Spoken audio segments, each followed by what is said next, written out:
Hello and welcome to everyone who's joined these Business Day Dialogues live in partnership with UNISA Graduate School of Business Leadership. I'm Joanne Joseph. Lovely to be with you as always. As you're aware, we're going to be discussing a topic that's been in the public consciousness for some time now, the fate of the country's flagship carrier, South African Airways. After a long period of severe disruption, SAA takes to the skies again soon. But the last almost year and a half have been extremely tough for the airline and its staff. After being grounded, SAA was put into business rescue. It's just emerged from that process. And there's a strong possibility that the main shareholder, the Public Enterprises Department, will sell a significant stake of 51% to Takatsu, a Black-owned private company, which, if it came off, would make the state and the private sector partners in this enterprise. Now, all of that is still subject to regulatory approval, and that's why our discussion today will not focus on the details of that deal. But we will look at SAA's transition in the last few months, what business rescue has entailed, how it's emerged out of that, and what is expected of the airline's performance in the next few months. We're also going to look at this from a more theoretical perspective, and that really looks at what can be drawn from the experiences of this nature. That's why the voices of UNISA SBL form an important part of the discussion this evening. So I'm going to hand over to Acting Academic Director at UNISA SBL, Mr. Andile Nobachi, to foreground our discussion for us. Andile manages the academic portfolio's resources in accordance with the relevant principles and policies of UNISA, and this includes the effective utilization of staff, the maintenance of discipline, promotion of sound employee relations and equity, and proper use and care of UNISA property. He, of course, participates in the institutional-wide policy and management structures, and he's responsible for the coordination and integration of business school activities for the rest of UNISA. Andy, let me hand over to you now. Thank you, Joanne. You're so kind. And good evening to you and good evening to everyone out there. A warm welcome to you all to this evening's talk about SAA's new strategic path as it takes to the skies. The objective here is to have the participants share knowledge and demonstrate the intricate relationship between leadership and corporate governance. As the business school, we put emphasis on employing engaged scholarship, where our academic rigor and research experience intersects with rich non-academic experience to contribute effectively to resolving business and societal challenges for public good. We are resolute that an integrated and collaborative approach through public-private partnerships will enable us to develop best management practices that can be shared in all sectors. Ladies and gentlemen, please allow me to introduce to you my fellow panelists. The interim CEO at SAA, Mr. Kgokolo. He is a chartered accountant with an MBA degree from the Gordon Institute of Business Science. He chairs the Mine Workers Provident Fund's Board of Directors and is also a non-executive director at CISO Medical Fund. Thomas previously worked as the Chief Financial Officer at the Competition Commission of South Africa, and more recently, Interim Chief Executive Officer at the Air Traffic Navigation Services. Second panelist, faculty from the SBL, Ms. Lerato Ngosi. She's a senior lecturer in economics in the postgrad in business administration and also our master's program. She's also the program manager of the management development program in BBBE. Lerato holds a master's degree in economics from UNISA. Her research interests lie in econometrics and public economics, with a particular interest in public finance and state-owned enterprises. Lerato is so passionate about educating communities about economic issues such as unemployment, public institutions, and education paths to success. Thank you, and back to you, Joanne. Andile, thank you so much for that. And thanks for doing the honors with introducing the panel that we are about to speak to. Before we do that, of course, I just want to remind our audience, we really welcome your questions during these discussions. Love to have your input. All you have to do is make use of the chat function. And at the end of our discussion, which runs for about 45 minutes, I then go to some of those questions. I take as many as I can, and I put them to the panelists that you've requested me to do that to. So please feel free to start sending those those messages through. We really appreciate that interaction with you. So you have been introduced to the panel. Thomas Kgokolo, the interim CEO of SAA as it stands. Lerato, Senior Lecturer in Economics, Program Manager of the Management Development Program in BBBEE at UNISA SBL. Welcome to you both. Andile, you're going to stay with us for the duration of the panel as well. Thomas, I want to start with you and just remind us, and we know that SAA has emerged from a really traumatic chapter in its history. How did it end up in business rescue? All right. Good evening, and good evening to the participants, and more importantly to the loyal customers of SAA. It is great to be hosted here today. SAA had financial troubles, and those financial troubles took place over a period of time. What do I mean by that? It was generating operating losses, and a build up to that was that. As you were building these operating losses, eventually on your balance sheet, you start getting to a point where you've got more liabilities than assets, which means that you are then insolvent. And when SAA got to that point at the time, the board and the shareholder then decided that it is important that it goes into business rescue to see if there is an opportunity to really clean up the liabilities and be able to bring back an airline that can be much more sustainable. That's how they found themselves in insolvency and eventually into business rescue. So they've now exited, or you all have exited the business rescue process. How successful would you say it's been? We have now exited the business rescue. That was the end of April. There was a lot of work that was achieved in terms of the liabilities that we had. A lot of those were compromised, and arrangements were entered into with the creditors that some of them will be paid over a period of 3 years. Some of them have already been paid. I will say it's successful in a sense that out of business rescue, we got what we call a solvent SAA. Before then, it was insolvent, and out of business rescue, it became solvent. So on that space, I will say it is successful. But from an operational efficiency, there is still a lot of work to be done in terms of legacy systems, legacy processes, and to also be able to see if the market will still receive us very well. But from a solvency point of view, it was indeed a success out of the BRP. All right.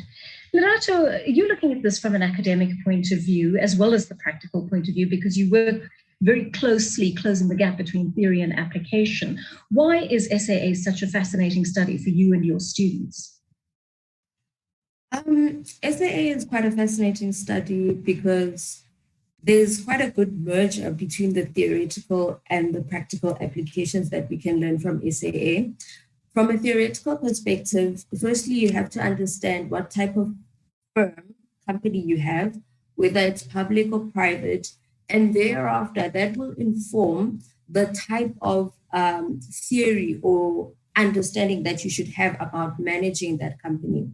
So one of the most interesting theories that can be applied to SAA is the issue of the principal agent theory, for example, where you have the government that is the principal and the agent, which is management. So you can apply that theory. With business rescue, you can apply the theory of stakeholder theory, because there were a lot more people involved in business rescue rather than just the principal and the agent.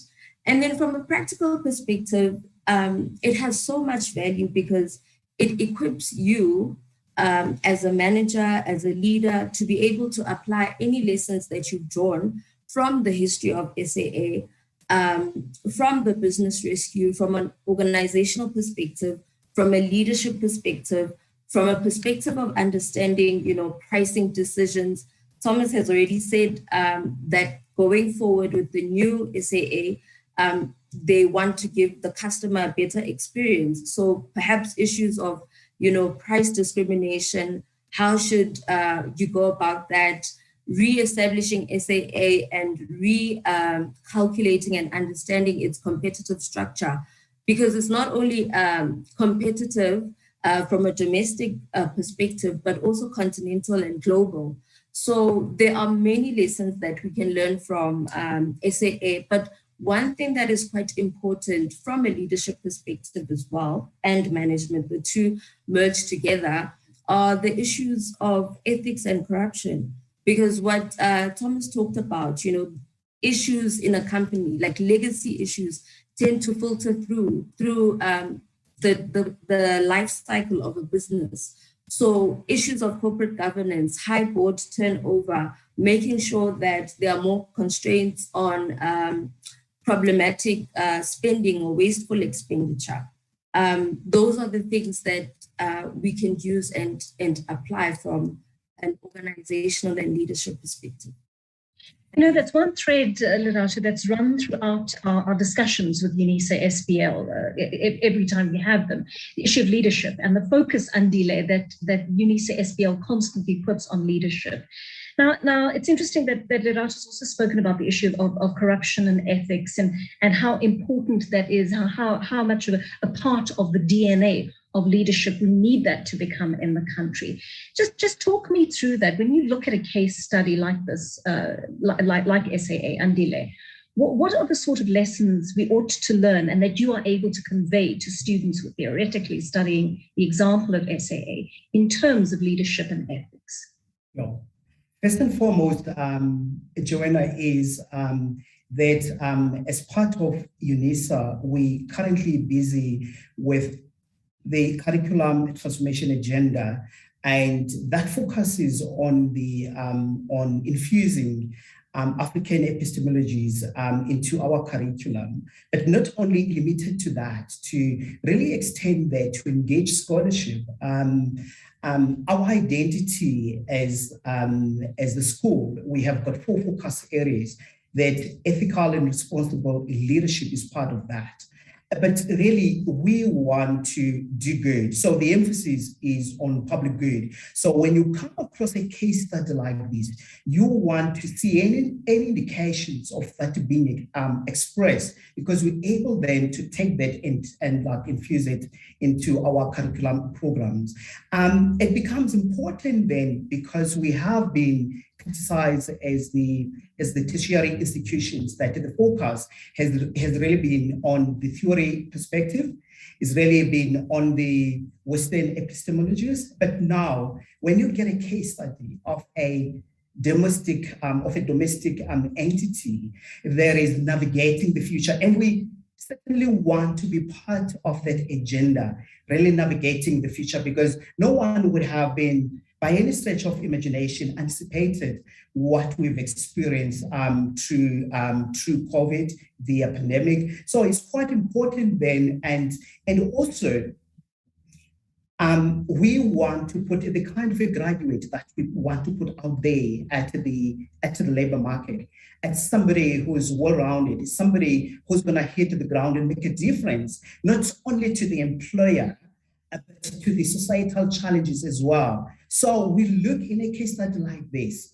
we look at the leadership competencies that really make a difference in this direction that we're driving, making a difference out there. So it gets quite exciting and important when you listen to what Thomas and Tim has been dealing with. And when I was listening to him now, is that he was looking across at all the business functions, because sometimes what we tend to do, we tend to pick up a financial perspective and look at it in isolation from the rest of the operations, yet the operations have got an impact on that financial perspective. So when you see a case study where it is demonstrated that there's an integrated approach that features a cross-functional teams in really resolving the issues, we take that.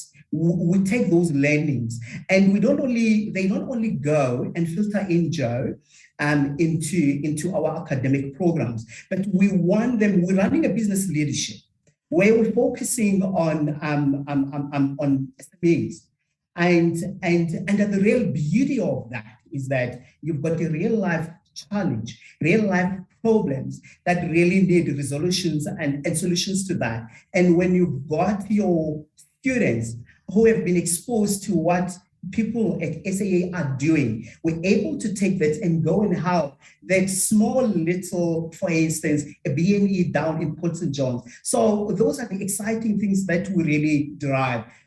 We can't see the synergy and the resonance between these this strategic journey, the emerging strategic journey that come and really influence what we teach in the classroom. Thank you, Joe. Dile, don't be surprised if one of your students is sitting there writing up the methodology for exactly this kind of thesis. Thomas, let me bring you back in here.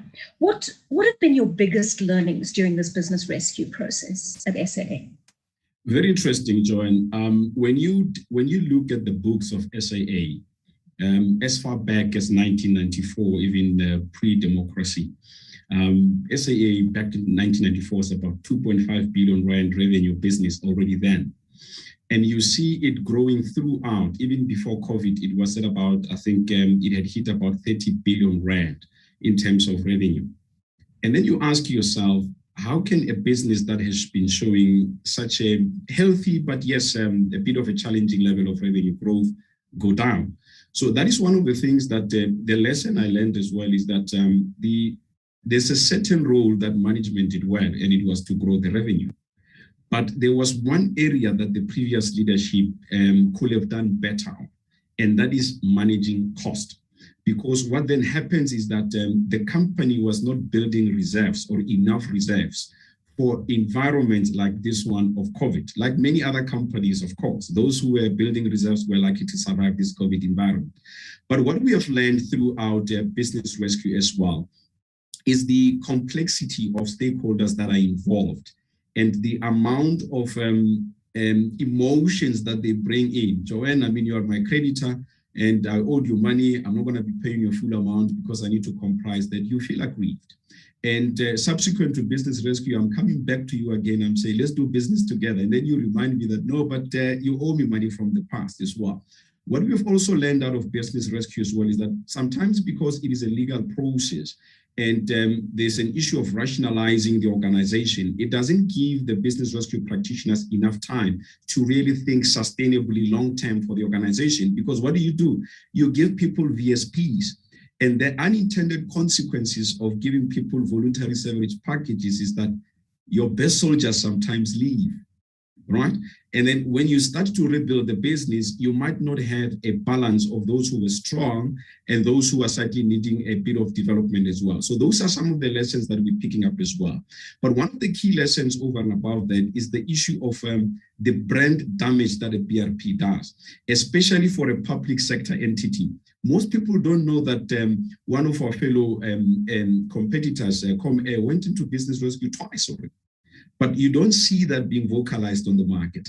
Now we are a public sector entity, and rightfully so, because we use public sector money that we need to be held accountable. So it does a lot of brand damage. So out of business rescue, you're not really wrestling with issue of rents and cents only. You're looking at, will the customer still use SAA service knowing that we are in BRP? And by the way, we did not go into BRP because our safety levels were low. We went into BRP because of money issues. So sometimes these issues get conflicted and people can't distinguish what was the problem there as well. So that is one thing that we've learned out of BRP.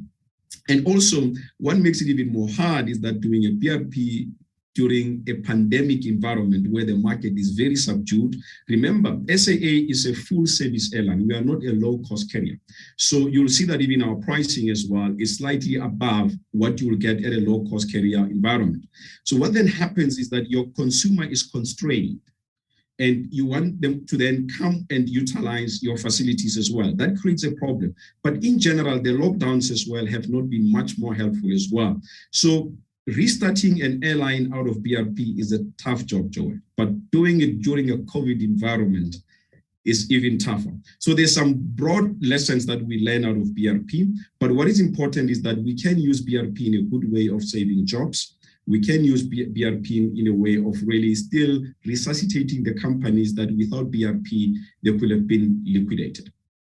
I want to come back to that point in a moment, Thomas, but the brand damage issue is a big one. And I want Lerato to actually just delve into this a little bit for me. Lerato, brand damage, it can occur to the point where people will simply not go back to a brand. They will vote with their feet. They will not necessarily go back to a brand that's been tainted by corruption, mismanagement, whatever the case may be in the past. Lerato, how does SAA as a state-owned entity move away from that brand damage and try not to bring its old baggage with it as it moves forward? Thanks, Joanne, for that question. And, the issue of brand damage is not only maybe from the platforms that are concerned with media, but also in scholarship as well. Because when you also read articles, you go through research, you look at the heavy criticisms, against business rescue, for instance. I'll give an example that in South Africa, business rescue, the Chapter 6 of the Companies Act that makes provisions for business rescue is not really popular. And it's not really a process that is well known in South Africa. And the fact that SAA as a state-owned enterprise is undergoing business rescue, I mean, anyone would view that, as so negative. They would view it really as maybe writing SAA off and saying, is there really anything to salvage? So the issue of brand management is very important. And one thing that can inform the turnaround strategy for SAA is really trying to create that buy-in first domestically among South Africans, and also working with Brand SA to do that. Because we're constantly seeing now, especially with the lockdowns, that because we are banned from international travel, a lot of us have been traveling more domestically and actually finding out about places that we didn't know, and finding out that we have such a beautiful country that a lot of us actually didn't know. So the issue of brand management, it's quite damaging, but it's also not easy, but it's feasible to build back the brand of a company by holding, webinars like this, for instance, by, going out on an extra limb so that users of SAA could go back to the brand and say, oh, okay, yes, I'm seeing a lot of things on the media that are quite negative, but after having sat down with Thomas today, I understand a lot more about the entity. Because I'll give you another example about Eskom. Eskom is heavily criticized, and yet, if you go there and you ask the people who are working for the entity, they're quite happy. They view Eskom as a very good employer. Also, Eskom is one of the best, or rather is the biggest generator of electricity in Africa, and its transmission line goes up to the DRC. So those are a lot of the positive things that we don't know about Eskom, because they are constantly, purported in the media, in academia, in scholarship. So brand management is not just a marketing strategy in terms of operations, but it's also about constantly bringing in academics, researchers to say, look, are you up to date actually with what's really happening, with the business rescue? If we're talking about business rescue, what was the problem? It's not as bad as we think. So scholarship and the practical and the operations of SAA should align actually to build the brand management again. Yeah, there's some really great points there, Lerato. I want to go back to the issue of the business case with you for a moment here, Thomas. Your board chair, John Lamola, insists there's a strong business case for SAA going forward, but so many people are in doubt about that. I mean, I've heard people say all sorts of things. Why do we need a national carrier? There are many countries without a national carrier. They do just fine. How strong is there how strong a business case is there for an airline that has struggled so much in recent years? Yes. let's start first and with my statement I made earlier. This is an airline that over the years grew their revenue base to about 30 billion rand. So you get a sense that from a market perspective, people associated with the brand. And I don't think we'll have lost that market all of a sudden as well. I must admit that a lot of our customers are hurt because some of them had booked with us when we went into business rescue, and we are still processing those particular vouchers in terms of redeeming them. And we apologize for that. And it's something that we're trying to speed up as well. So why do we believe SAA has got a better business case? We acknowledge that the domestic market is highly competitive. We acknowledge that the regional market that we call the continental market is also highly competitive, but it's got opportunities. I'll give you an example. For example, if you look at the route between Lagos and Johannesburg, we don't have more than 3 competitors there. And there is quite a huge volume there. So we believe that those are the areas that we need to explore. If you look at our international routes as well, you look at the UK route, you look at the Germany route, you look at the USA route, and even Brazil as well. Those routes were generally revenue generating routes. What we did, because of our geographical location, we also used the old aircraft as well. So you burn more fuel during those European routes and international routes, but more importantly, you are using not so updated equipment. So why do we believe we've got a better business case now? Is that we have kept those particular routes. And we believe that when the situation of COVID normalizes and we have done enough vaccination, and South Africa has moved from the red list internationally in terms of those countries, if we deploy the right aircraft, we should then be able to then still service those markets. One of the things is that if you are using the old equipment and it is not fuel efficient, it means that your ticket cost becomes much more high. So by us making sure that we can position the fleet planning, that we get the right fleet to then be able to do those particular trips, we should then be able to minimize our cost and then be able to compete. But one of the strategies we are going to do will deploy much more a collaborated way of doing business than just simply trying to be SAA and just going into the international market. Where we can do partnership with other airlines, whether you call them Emirates, whether you call them Qatar, we're going to look at those particular relationships and see if there is something to enhance out of that.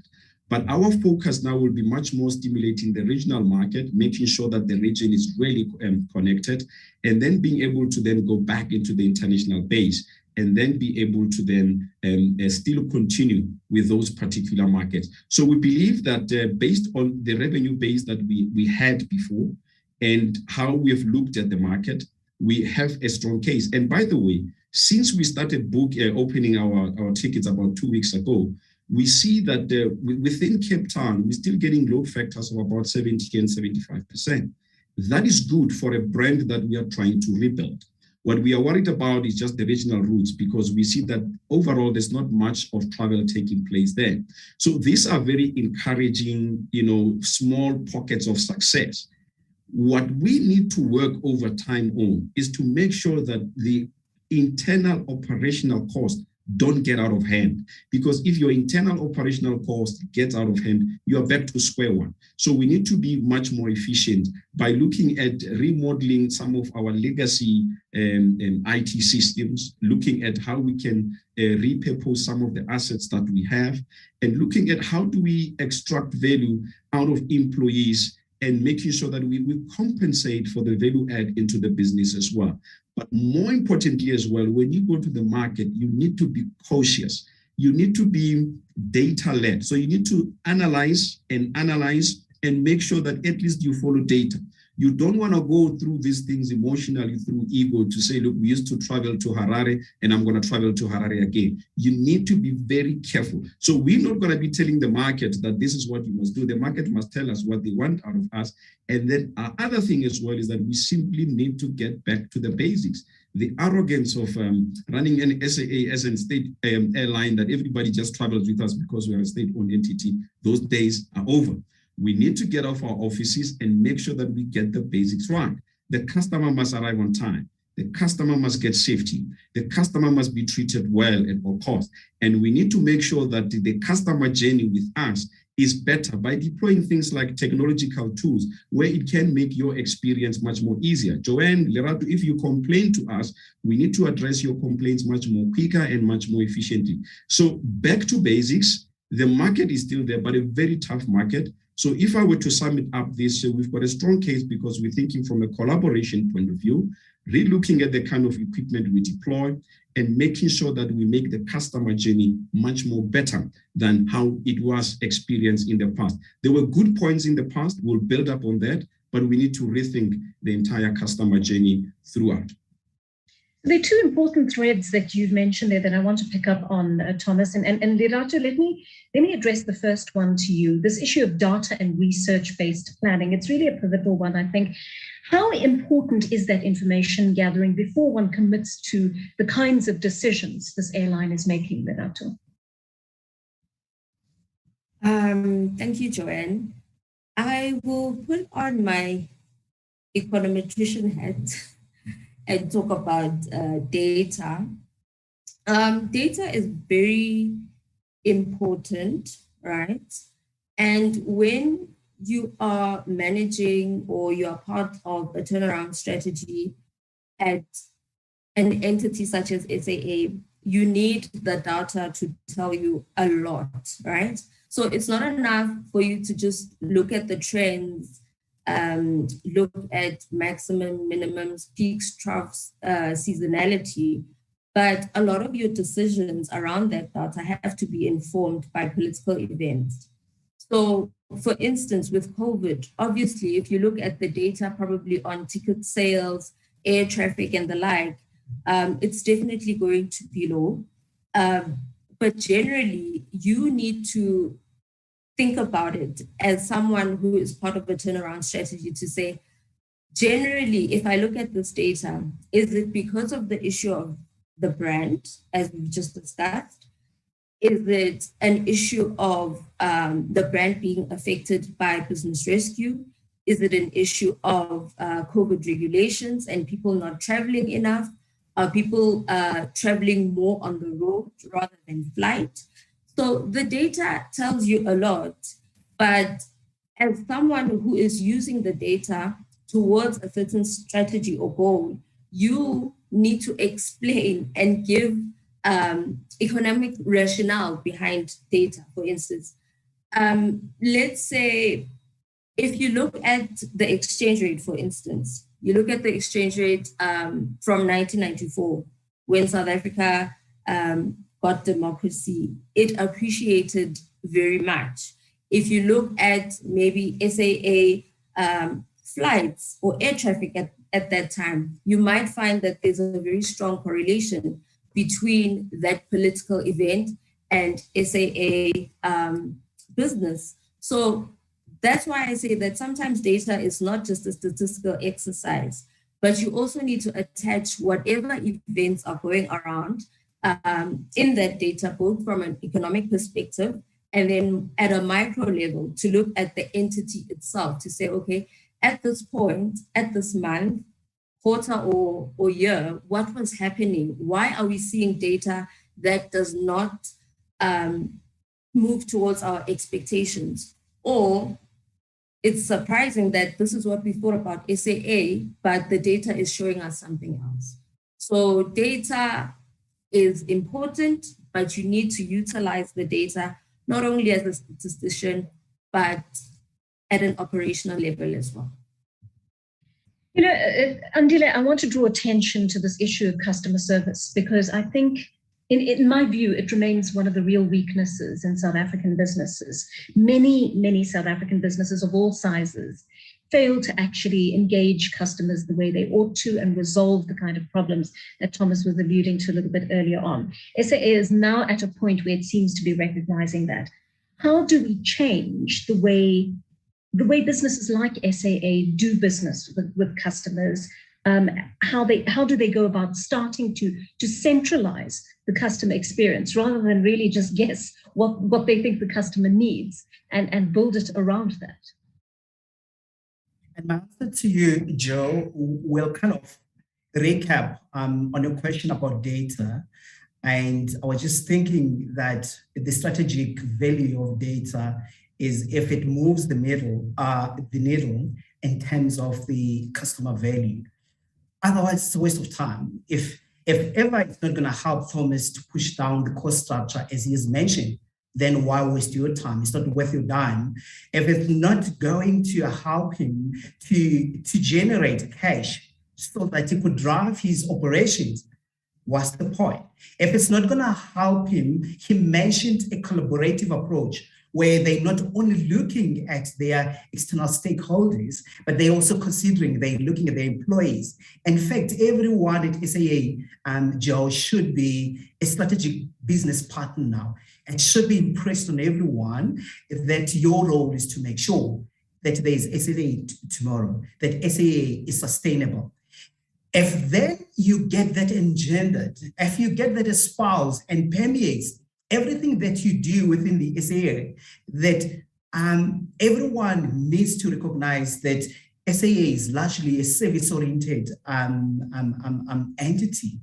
SAA wants to recapture all that customer base. Nobody's going to come to you. Nobody's going to give you a second chance if they're not convinced that you're going to meet their needs, that you're focusing on them.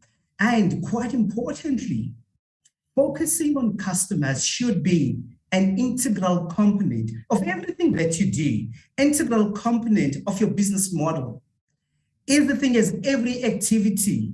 What is its potential impact on the customers, particularly when you are an entity like SAA where your baggage already is weighing you down. And the sooner you kind of divorce yourself of that past and realize that the environment, the macroeconomic factors, the environment, your market environment has changed as well. You need to navigate a space now. So I would say to Thomas and team, the sooner they do that, and don't get me wrong, I'm not saying the learnings that they derived that got them into the BRP, they should be discarded.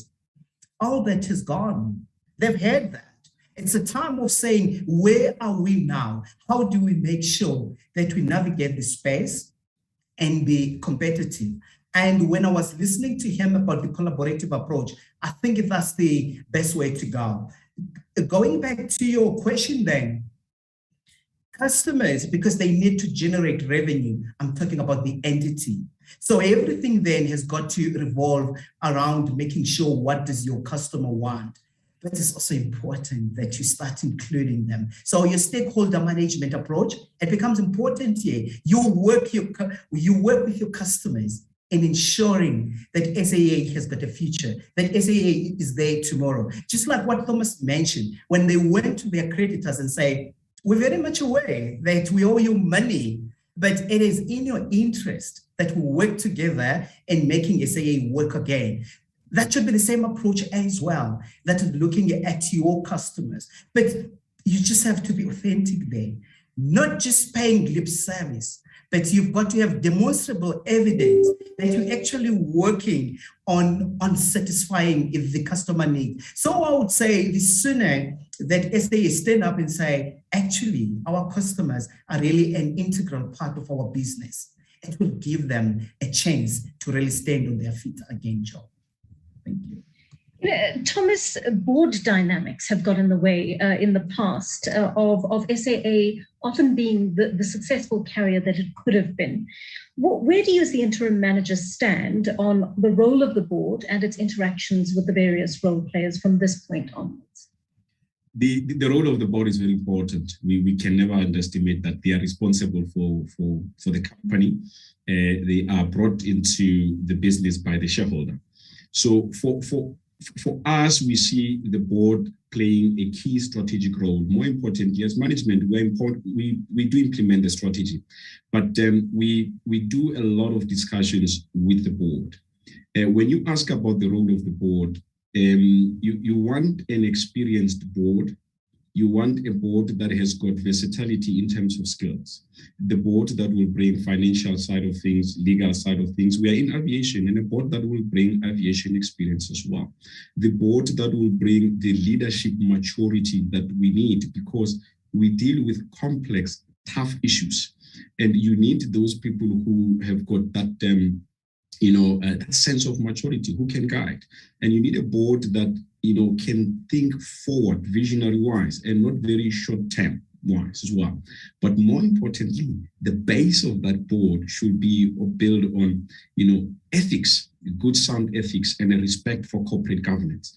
And if we get those things right, then they translate into a good customer experience, because we won't be in the newspapers for the wrong reasons. We'll be in the newspapers for delivering good service. So the role of the board, we cannot undermine it. And in fact, at this stage, we've got a good board that we get along with in terms of what we are thinking and what we want to do. But of course, robust discussions. We disagree to agree sometimes, but all in the spirit of trying to improve the service that we are meant to do. I will say we are at a make or break for SAA. It's not jokes time. It's a serious time where every employee, including the board members, we need to be ambassadors of the brand. We need to be salespeople for the brand by how we conduct ourselves and how we receive people that criticize us. We need to go the extra mile to take it as feedback and then be able to improve our service as well. So the role of the board is critical, but more importantly, the board needs to get along with the shareholder, which happens to be the department, and the board needs to find that there is a working chemistry between management. I've been in organizations where the relationship between the board and management doesn't work out, then the organization fails as a whole. So we are quite pleased that at this stage, we've got a board that we work together with. We've got those particular synergies. And this is very important in terms of us really rebuilding this airline. Lerato, SAA is governed by so many different types of legislation, which makes staying on the straight and narrow quite difficult very often, as I understand it. What will its leadership have to navigate in terms of ensuring it's fully compliant with all the applicable legislation in the future? Thanks, Joanne. Before I answer that question, can I just add to the previous question that you asked about customer service? Sure. And Tom said also that the SAA is trying to maximize the customer experience by making more use of technology. I also want to emphasize the fact that because we are in the fourth industrial revolution, everything that we do is on the internet, is on computers, and it's quite easy to access some analytics from the customer. So for instance, a good turnaround strategy would be whenever someone has just finished booking a flight, ask them, what do you think about SAA? What do you think about the brand? And, as micro level as it may seem, it can be very helpful when you gather all that data at the end of the day, and then you are able to have a real explanation or interpretation of how customers really feel about you as the entity. So that's one thing that the SAA could take advantage of. Even if people do not finish booking a flight, there can be, questions that ask, why did you not complete the booking? Did you find prices too expensive, or was it because of taste or preferences? Something like that.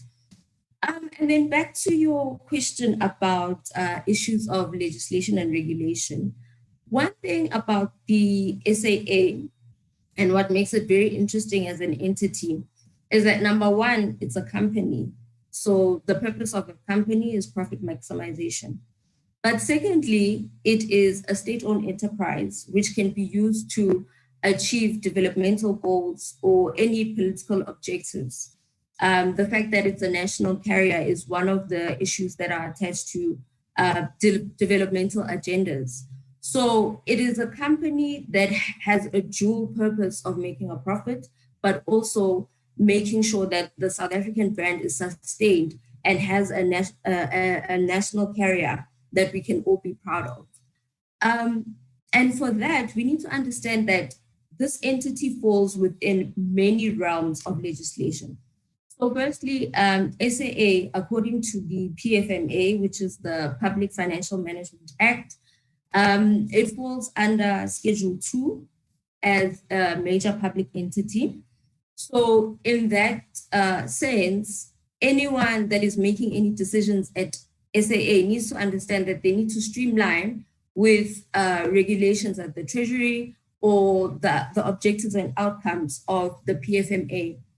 Secondly, because it's a listed company, it is governed by the Companies Act, which is why we can see that it was easy to make provisions for the SOE to be able to undergo business rescue, because legislatively that option was available under the Chapter 6 of business rescue provisions.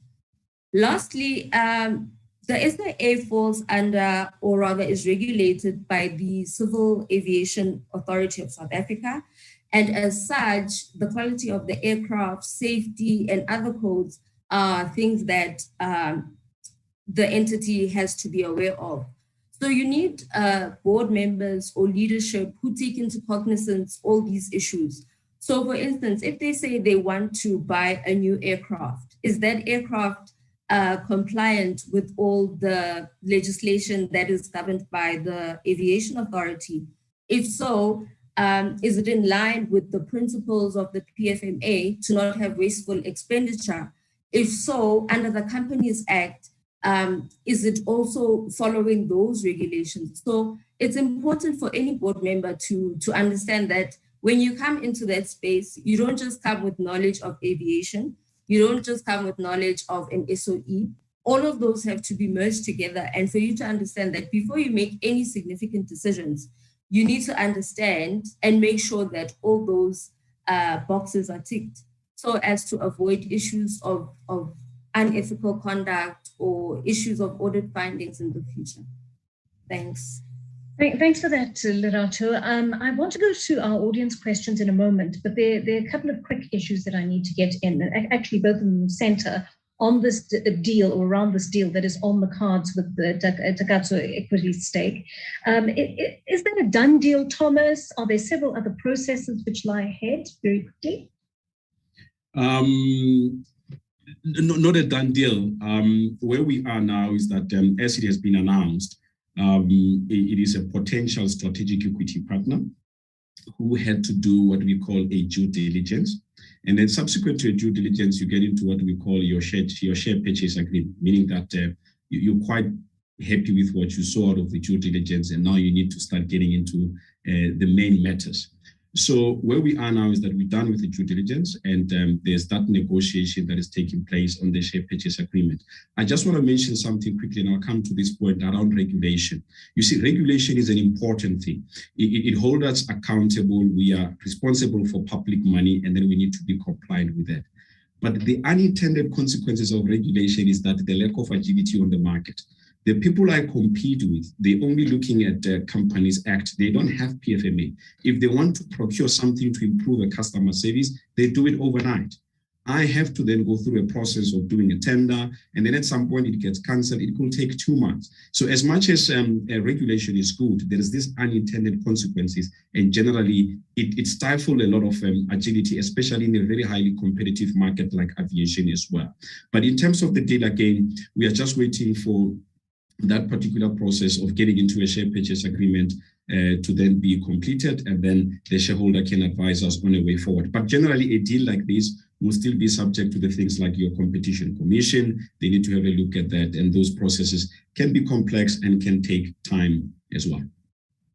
So Andile, what Thomas is alluding to there is exactly what some of my concerns could be about the interesting sort of leadership difficulties that might come along if this Takatsu deal goes through. You've got leaders from two entirely different worlds. Should the deal be approved, can the public and private sector work together efficiently, in your opinion, Andile?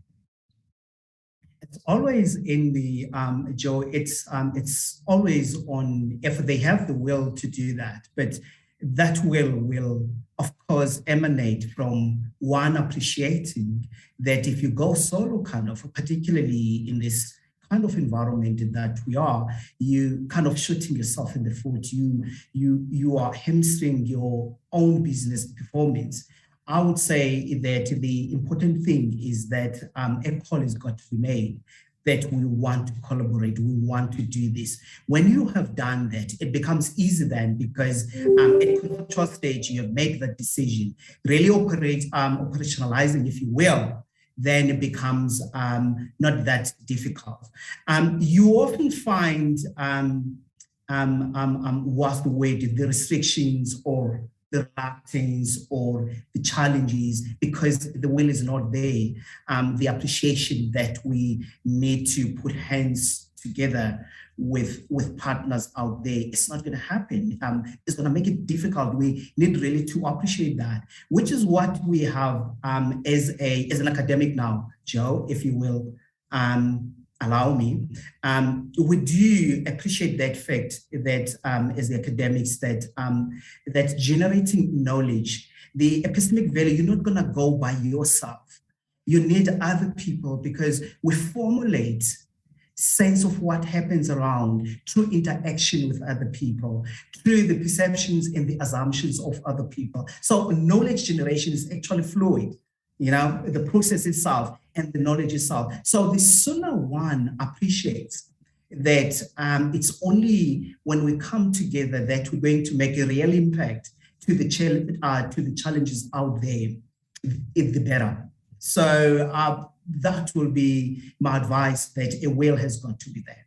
Thanks, Joe. Thanks very much, Andile. Let's take some of those questions from our viewers right now. Jeremiah Mudamba has sent this through. I think I'm going to ask you to answer this, please, Thomas. He says, among the challenges affecting SOEs are the lack of real independence of directors from political influence and limited real authority of the leadership from political authority. Will these two challenges be addressed in this case? Our understanding of the deal, if we look at it going forward, is that the private consortium will have 51%, meaning that the 51%, then they will have a majority in the board. That is the understanding of the expectation as well. I think that can be achieved. Also, look, yes, it is a problem in terms of sometimes we don't have that independence from a directorship point of view in the public sector entities. There are some entities in the public sector as well who've got good directors as well who are independent as well. But yes, we do have it as a challenge. But we believe that should the deal be approved, it will give us that added value of having people who are not in the state coming through to be part of the board of SAA. Thanks, Thomas.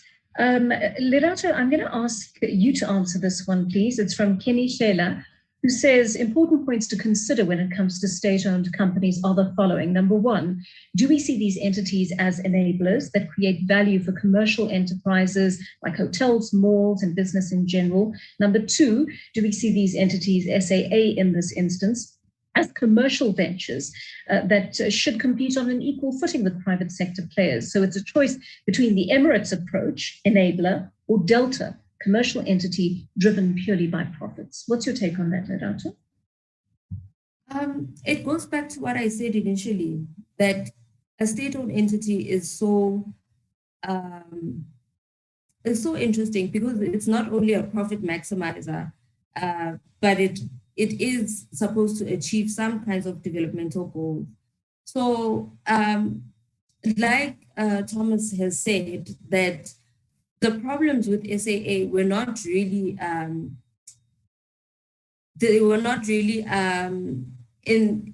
in asking whether the entity is, sorry, can I just rephrase this? The problem was not really that the entity was a write-off or anything like that. The problem was an issue of insolvency. So it was an issue of assets versus liabilities. But if you look at the contribution that the entity makes to the economy, it's quite significant, even though its revenues against its losses makes it seem like it's not a viable enterprise. So I'll give another example, for instance, of the World Cup. I mean, we can imagine how much the air traffic was, because we basically had people from everywhere. And even though they would travel with other airlines that are competing with SAA, eventually SAA obviously did make a lot of money out of that. So in that sense, SAA is not, it's not just an enabler. And that's why I was saying that it's important to hold more dialogues like these and to actually understand the issues of the carrier even more. Look at your documents from Treasury, look at your PFMAs, look at everything that legislates the entity, and then you'll see that there's a lot to salvage. Jobs as well. There are a lot of people who are working at the SAA. So if we just say, let's just hand over the entity, or let's just go for full privatization and disregard the role of the state, then we are losing that value. Thanks. Thanks, Lerato. A couple of questions here for you, Thomas. One from Joshua, who says, you have so many stakeholders, the government, the board, unions, staff, suppliers, regulators, etc. As a leader, how do you instill a willing following with so many parties? Where do you even start? I think it's a great question. You don't sleep at night. Look, a good question. One of the key things around this road as well, it needs that high level of EQ, if I may put it that way. You need to sit down and understand the role of each stakeholder. Your customer, very important, you're servicing them. The regulator gives you that safety assurance because we are in a very a complex market as well. You need to look at the government as a point of governance, a point of policy as well, and you need to appreciate the value they bring on the book. You need to look at your board, you need to look at your employees. I really love my employees. I think we've got fantastic employees at SAA, and they are the ones who are really driving this brand very strong. So the one thing you need to understand is the value add by each stakeholder, and also allow yourself to spend time with them and also be able to get their perspective of how they see the business.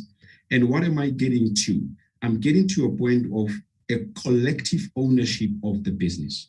Of course, as the CEO, I'm accountable for running the day-to-day operations, but I do speak to the employees. When I speak to the employees, I say, we are all ambassadors. Let's go sell the business. What is it that we can do better? So you need that collective ownership. The problem starts when you start owning this thing in isolation and undermining other stakeholders. So they are very important. But the one thing I must say is that a lot of stakeholders doesn't make it easy to manage. You need to have patience. You need to engage. And sometimes things don't go the way that you expect them to go. But you need to be, one of the things I encourage in our teams, that let's be transparent. Because when you're transparent, you build trust. And when you build trust, it's much easier to navigate through stakeholders. It will always be difficult if there is no trust amongst the stakeholders. Thanks, Thomas. Andile, here's a question for you from Joshua. Given the challenges of leading in these uncertain times, is academia taking real-life learnings and updating your curricula to adequately equip the modern leader? I think that's such an important point because I think a lot of academic schools and business schools in particular are struggling with this right now. They don't really know how to fuse what's going on out there in the real world with the kind of student that the knowledge that the student will require in order to be useful once they enter that world. It's quite a good question, Joe, because that's exactly what we're on. We do appreciate that we're not going to walk this journey being just an epistemic center that is by its own. That's why you hear us talking about the partnership and the collaborations and presence in the industry out there. As I said, no single entity, no single person can really claim exclusivity to the generation of knowledge. And that then means that what we've got to do as the academic institutions, and this is what we're doing at UNISA,